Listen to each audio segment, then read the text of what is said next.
cover, you look around you to try and find places that if things do escalate, that you have some cover.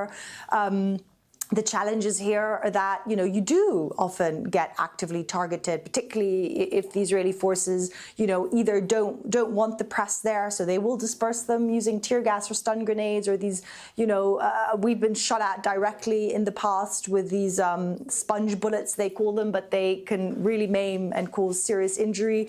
I've been followed with a tear gas drone in Gaza during border protests a couple of years ago. I remember looking up and it was just following me, and I ran into the car and closed the door. Another one of my colleagues actually had the tear gas also of her body being carried through the streets of Jenin, her press vest laid on her body. We understand her funeral will probably take place tomorrow, but this is what we know. What we also know is that they are an extremely experienced team. They know Jenin very well. They've been covering it not only for years, as you said, she started in the 90s, but it's an area they know how to operate in, and how they know how to operate with relative safety. I mean, of course, we all take measured risks, particularly when it comes to these raids in an area like the Jenin refugee camp, because it is unusual in terms of, not many Palestinians have weapons, but in these kinds of confrontations, they know how to operate.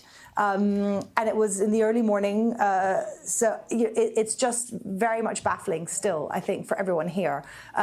Incredulous, just simply cannot believe that this has happened. What is your impression, Steph, as far as the work of Palestinian journalists in the region, and how differently or otherwise they're treated by the security forces? Well, I think it's safe to